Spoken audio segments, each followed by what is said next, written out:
The Osmo Mobile 7P just dropped and DJI says it's their best smartphone gimbal yet. But is it really an upgrade? I'm Russell from Who the Tech Knows, and today we're unboxing this and stacking it up against last year's model, the Mobile 6, and breaking down the features that actually matter to you. Because if you already have a Mobile 6, should you even bother upgrading? Let's find out.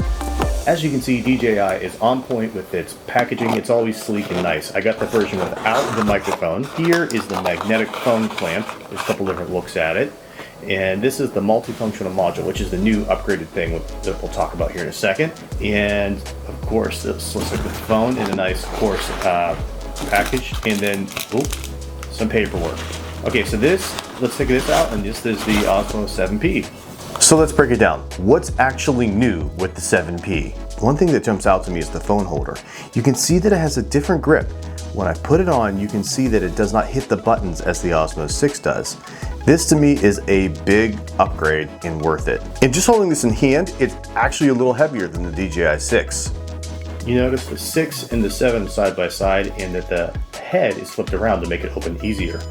The DJI multifunctional module has a light on it. It has 2 color temperatures and multiple options for brightness. It also supports the DJI Mic Mini if you have it. And this is where the magic happens with ActiveTrack 7.0. So let's go test that out. Okay, so first test, it seems to lock right onto the car with ActiveTrack. But let's go ahead and try that side by side with the Osmo 6. Now I am using an iPhone on the one and I am using a Pixel on the other. But you can see that the tracking is just about the same. So let's go ahead and try ActiveTrack. Side by side, you can see this works pretty well.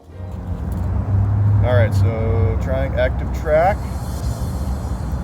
Definitely seems like the new one's a little bit more responsive. It's keeping me in frame wider. But if I move faster, it's like seems like the Osmo 6 is just not quite able to keep up with the ActiveTrack quite as well. Now, if you put 2 fingers up on ActiveTrack for the Osmo 7P, it'll automatically start recording or stop recording. And I'm going to go ahead and show you how I can record again. And then from here, we're going to see how it tracks us. See how it does not follow me at all because ActiveTrack is not on. But if I put up the 5 fingers, it will automatically follow me.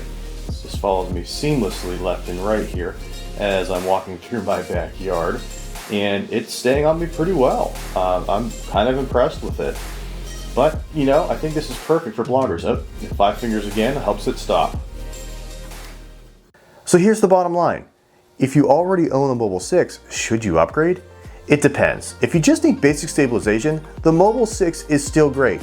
But if you want the best tracking and battery life and a much smoother overall experience, the 7P is completely worth it. So what do you think? Are you upgrading to the 7P or are you going to stick with the Mobile 6? Drop me a comment below and let me know. And if you want to see more reviews like this, drop me a comment. See you on the next one.